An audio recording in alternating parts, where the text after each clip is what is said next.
ọ̀gá Oríyọmí ti pariwo síta o. Ọ̀gá wa Hamzat Oríyọmí wọ́n pariwo síta lórí ìran tí àwọn wòlíì kan rí sí wọn. Wọ́n pariwo síta, wọ́n dẹ̀ sọ ọ̀pọ̀lọpọ̀ ọ̀rọ̀. Àfẹ́yìn tí mọ kúlẹ̀kúlẹ̀ ọ̀rọ̀ yìí láti bí oṣù 2 sí 3 sẹ́yìn báyìí ni àwọn wòlíì kan ti bẹ̀rẹ̀ sí jáde tí wọ́n ti bẹ̀rẹ̀ sí sọ oríṣiríṣi ìran tí wọ́n rí sí Ọ̀gá Oríyọmí lórí social media. Bó tilẹ̀ yẹ pé àwọn ìran yìí àwọn ìran tó báyàn lẹ́rù ni. Ìran bíi pé k'Oríyọmí ṣọ́ra o kó má bàa rógun àkóbá, k'Oríyọmí ṣọ́ra kó má bàa rógun àtẹ̀yìndà, k'Oríyọmí ṣọ́ra kó má bàa rógun wàhálà, k'Oríyọmí ṣọ́ra o kó má bàa mú. Wòlíì kan wá jáde ní ọ̀sẹ̀ tó kọjá wípé òun ríran sí Alhaji Oríyọmí wípé ọlọ́ta wọn tẹ aṣọ àgbà mọ́lẹ̀, pé Ọ̀gá Oríyọmí gbé ọkànlé agbára ayé, pé àwọn tí ó dẹ̀ ń ṣiṣẹ́ yẹn fún àwọn atúfẹ́ ṣe alátìlẹyìn nínú ayé yẹn pé àwọn náà ni wọ́n fẹ́ ti ẹ̀yìn kò ní ẹsẹ̀. Ṣùgbọ́n Ọ̀gá Oríyọmí wá fèsì wípé ẹ̀rín pa òun lórí àwọn ìran tí àwọn wòlíì yìí rí, pé ìdí ẹ̀ ni wípé nígbà tí òun ń jẹ̀yà, bó ṣe sọ ni mo ṣe ṣàlàyé fún yẹn o, pé ìgbà tí òun ń jẹ̀yà tó ń fẹsẹ̀ ní láti bẹ̀rẹ̀ lọ sí Ìyámọ̀pó àbí kíní kan, kò sí wòlíì kankan tó rí òun nígbà yẹn, kò sí wòlíì tó ríran sí òun bí àwọn máa padà make it in life, báyọ̀ òun ní padà make it in life, pé kò sí wòlíì tó ríran sí òun, pé ìjọ tó òun mú gàrí tí ò sẹ́ja tó sórí àgbódò tó òun rí kankan mú tó sì kúlíkúlí tó sẹ́pà, wòlíì kankan ò rí òun nígbà yẹn. Pé nígbà tí Ọlọ́run wá fi lọ́kàn balẹ̀ ni àwọn wòlíì yẹn wá ríran sí òun pé ọlọ́ta àwọn máa kú, ọlọ́ta àwọn máa wálẹ̀, ọlọ́ta àwọn máa rogun àkóbá, pé ṣé ìran búburú nìkan ni Ọlọ́run máa ń fi hàn wọ́n ni. Ó wá ní òun wá ṣàkíyèsí wípé gbogbo wòlíì tó máa ń wá sórí social media látìgbà tó òun ti gbọ́njú, kò sí wòlíì tó wá sọ̀rọ̀ gidi rí. Ìran búkú ni tán bá máa ríran gidi, wọ́n máa ríran sí Nàìjíríà, ìran búkú náà máa rí sí Nàìjíríà. Tán bá máa ríran búkú sí èèyàn, tán bá máa ríran sí èèyàn, ìran búkú náà máa rí sí èèyàn. Ẹ má gbàgbé pé ní ọ̀sẹ̀ tó lẹ náà ni nǹkan náà ríran sí Tóyìn Àìmàkù, ìran búkú náà ni. Ọ̀gá Oríyọmí sọ̀rọ̀ gan. Làwọn kan wá jáde wípé kò yẹ kó Ọ̀gá Oríyọmí sọ̀rọ̀, pé Ọ̀gá Oríyọmí dọ̀rẹ̀ lójú ni, agbára tó ní ló ń tì í, ibi tó wọ̀ ló ń tì í, ó ti nígbéraga jù, tá tiẹ̀ ní àwọn kan tiẹ̀ ní kò gbàrán gbọ́ àbí bí a tó gbé kìí ṣe kìrìsìtẹ́nì ló fa kórìíra kìrìsìtẹ́nì ni. Ṣáà rẹ ni kí wàá ní àríwísí tèmi. Ọ̀nà méjì ni màá sọ̀rọ̀ sí. Àkọ́kọ́ ọ̀rọ̀ mi kọ́kọ́ lọ sọ́dọ̀ Ọ̀gá Oríyọmí.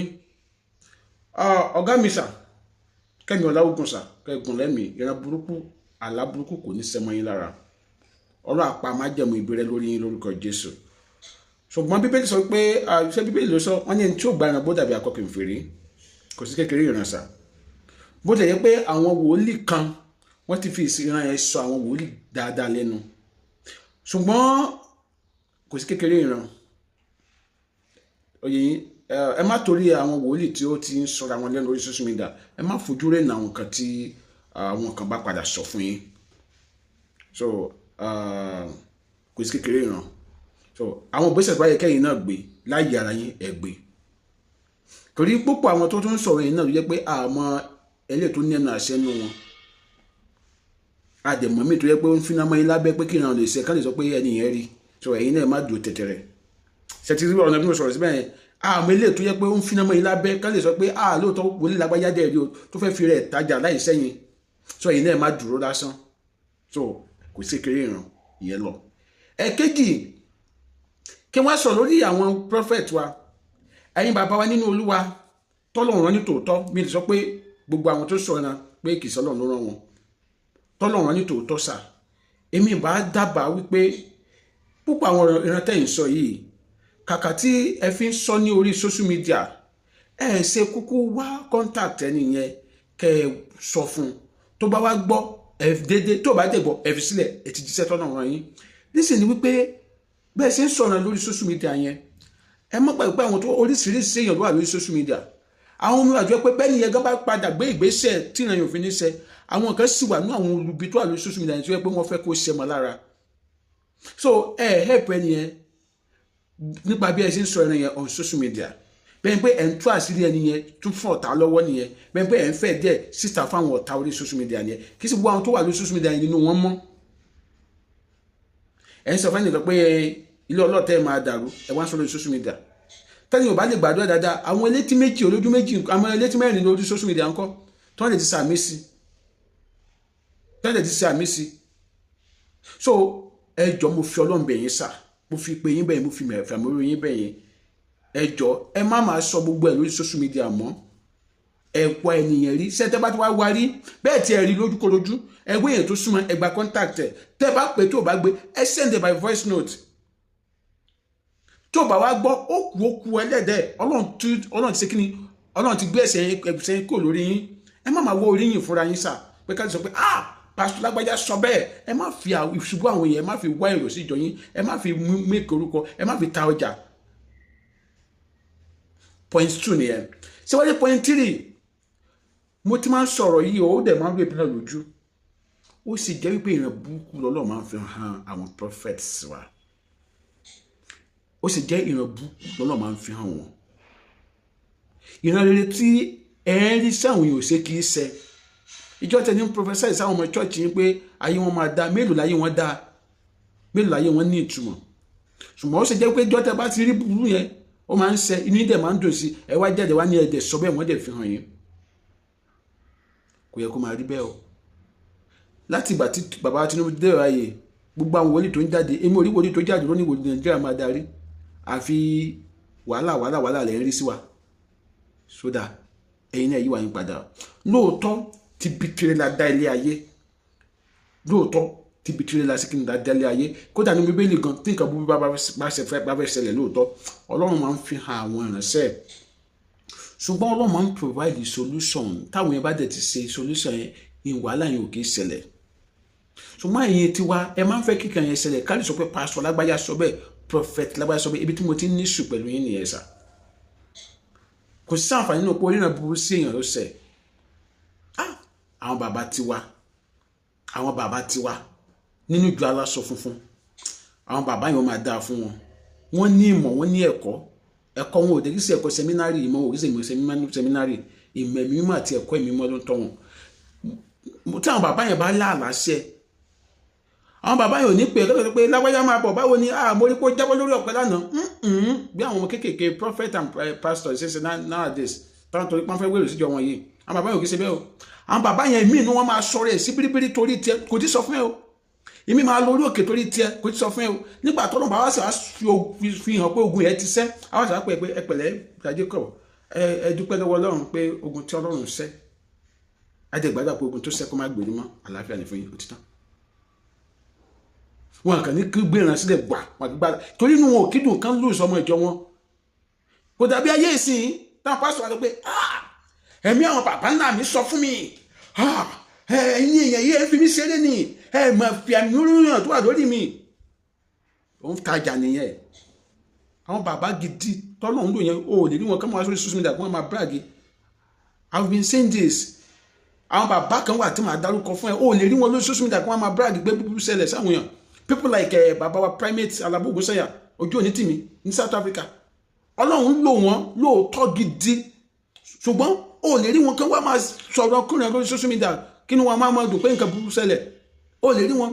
Bàbá mi Superintendent Apostle S.Anel Akungba àwọn bàbá gidi tí mo lè fi yẹn gan fún ẹni yẹn. Special Apostle Adele Tese, Prophet Gabriel, Pastor Tayo Adesina, G.O. Will of God Prayer Assembly, Prophet Fere Jesu ní Maveland lẹ́yà ní Supari Àkókò. Àwọn tí mò ń sọ yìí o lè rí wọn kó wọ́n máa fi búburú yẹn gan lórí social media bó ṣẹlẹ̀ sẹ́nìkan Ọlọ́run tẹ̀ ti dá wọn lóhùn. Wọ́n ṣe máa wérò, wọ́n ṣe máa àwọn olùṣẹ́ máa fi fake messages wọ́n èrò kiri. They are pure. Ẹ ṣe àwòkọ́ ṣe àwọn ọ̀rẹ́ sí Ọlọ́run gidi. Ó yẹ kí ṣe ká máa fi nǹkan burúkú yẹn gan. Mo rántí ńgbà tí mo wà lọ́dọ̀ bàbá mi nínú Olúwa Superintendent Apostle S.Anel bàbá èso ní Àkókò. Tí wọ́n bá rí nǹkan kan sí Nàìjíríà gbọ́ mi, tí wọ́n bá rí nǹkan sí Nàìjíríà bàbá yẹn máa sọ fún wa pé ó yá ẹ̀yin èèyàn yín kankan bọ́lọ̀ ṣẹlẹ̀ lórílẹ̀‐èdè Nàìjíríà ẹ jẹ́ gbé ìsọjí ọjọ́ méjì kalẹ̀.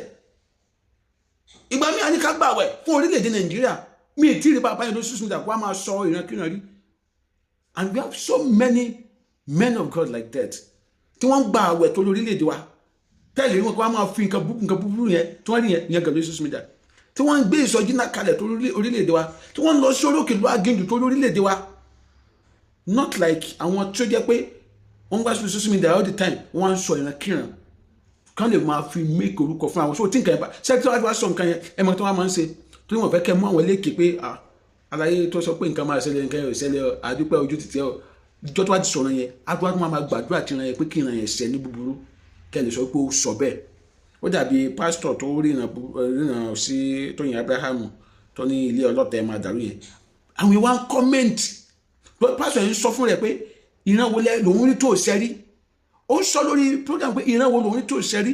Ẹ wá bèèrè lọ́wọ́ pé ìran tó ṣẹ́rí yẹn kì í ṣe ìran gidi o, ìran pé àwọn artist máa kú náà lòun rí tó ń ṣá o. Tó tún wá fi yan gan pé ìran wo lòun rí tó ṣẹ́ yìí o, ó ní àwọn artist wa máa kú wọ́n dẹ̀ ń kú, ó dẹ̀ ń fi yan gan pé ìran wo lòun rí tó ṣẹ́rí.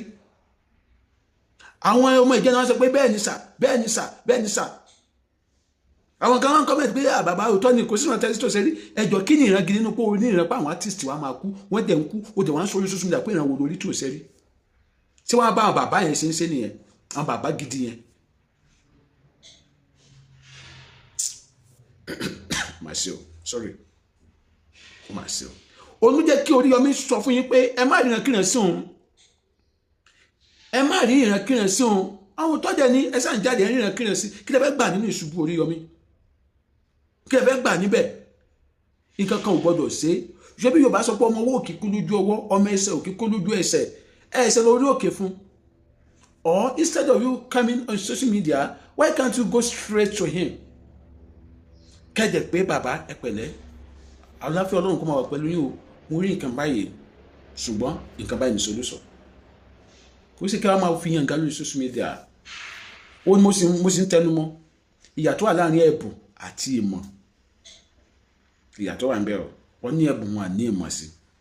Ajọ́mọdé ní orúkọ mi bá mi share fídíò yìí. Ṣùgbọ́n lágbára Ọlọ́run tó dá ayé àti ọ̀run. Nǹkan kò ní sí Alhaji Oríyọmí.